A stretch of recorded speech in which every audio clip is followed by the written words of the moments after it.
Bonjour, j'espère que vous allez bien. Ici Daniel Deschaines pour une autre capsule sur l'intégration des technologies en univers social. Aujourd'hui, je me fais plaisir. Je vous parle d'analyse vidéo. Pas que j'aime beaucoup faire ça, mais c'est une tâche qui va vous faire plaisir, je pense. Donc, qui n'a jamais utilisé des vidéos, des reportages, des extraits visuels à montrer à ses élèves? Alors, pourquoi ne pas poser des questions à l'intérieur même de ces vidéos-là? Cela pourra être réutilisé dans des tâches asynchrones, donc données dans un plan de travail durant la semaine. Et par les questions que vous aurez insérées dans la vidéo, vous pourrez valider certaines connaissances antérieures des élèves. Alors, je vais faire ça avec l'application Loom, qui est le logiciel l'application en ligne que j'ai utilisé aujourd'hui pour me filmer. On la reconnaîtra par son look. La mortaise est circulaire. Je peux même me grossir le visage. On va rester dans des zones plus petites si on le veut bien.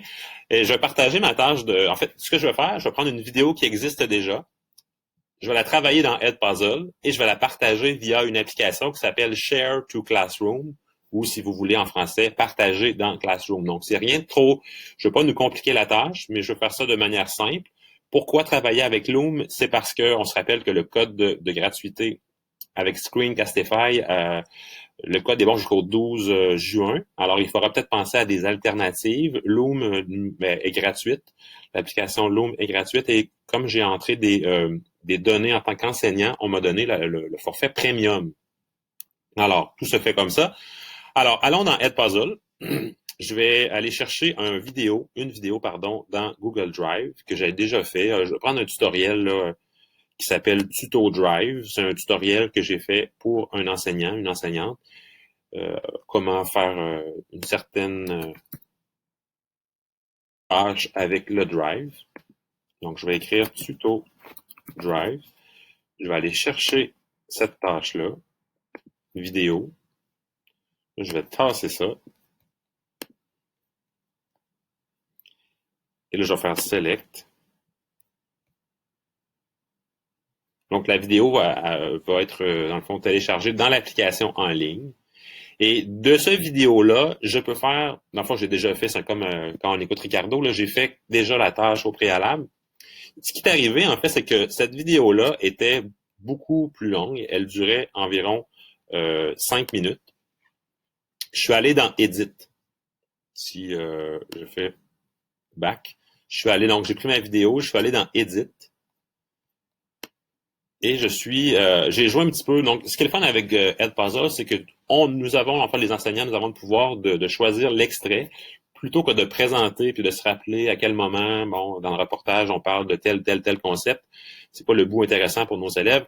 On peut au préalable préparer la vidéo. Là, si vous regardez ici, un peu comme ça ressemble beaucoup à l'editing ou à l'édition qu'on peut faire avec iMovie.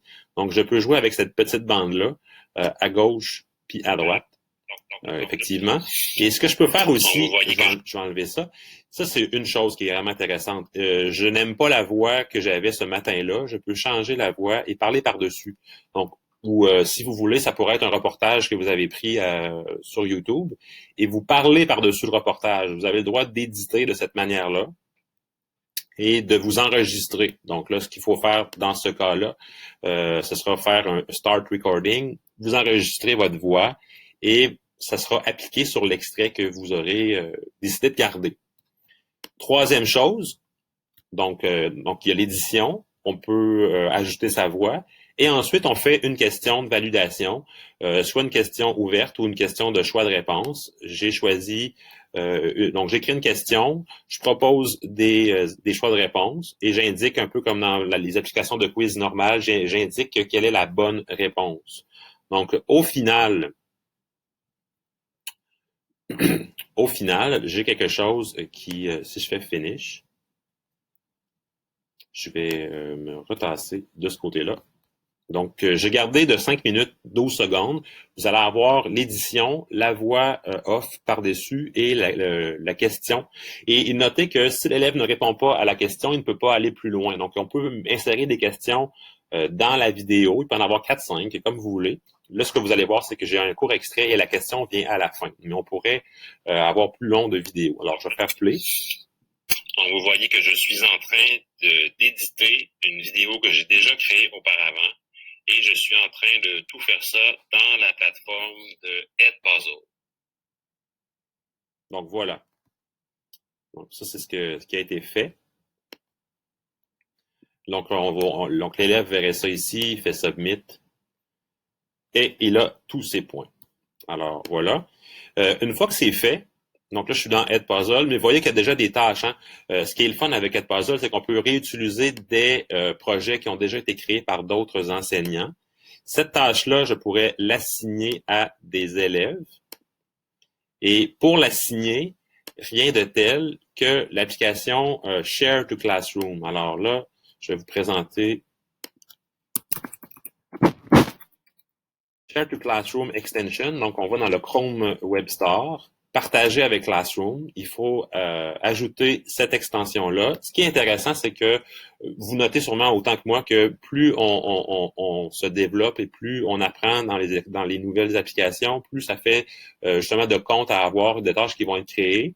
Et en fait, c'est que cette application-là nous sert à faire le pont entre ces nouvelles plateformes-là et le Classroom que vous utilisez. Donc, on va l'insérer. Donc, si je reviens dans Edpuzzle, donc, ma tâche, ça va être à assigner. Je vais faire Share to Classroom. Share to Classroom me présente tous les classes auxquelles je suis assigné ou inscrit en tant qu'enseignant ou en tant qu'élève. Celle que j'utilise souvent, c'est celle de HQC3. Je clique dessus. Les élèves vont recevoir un lien. Alors, je vais faire envoyer une URL. Donc, les élèves reçoivent le travail que je viens de concevoir dans Edpuzzle. Tout ça est partagé dans Classroom, mais je n'ai pas eu à ouvrir Classroom. Ça, c'est vraiment génial.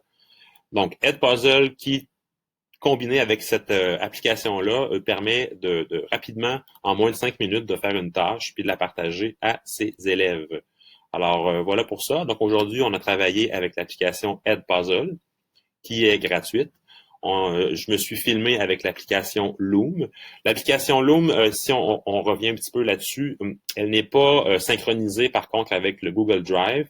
Toutes les vidéos sont archivées dans un compte. Toutes les vidéos ou les essais, là, vous allez voir que des fois, c'est pas toujours le premier, la first take, la première prise. Alors, toutes les vidéos sont archivées sur la plateforme même. Vous avez des forfaits qui sont disponibles pour cette application-là.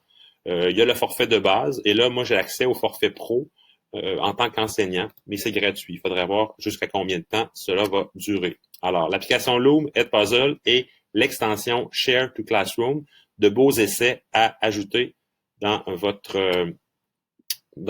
liste d'applications. Alors, je vous souhaite une très belle fin de journée. Je vous dis à la prochaine.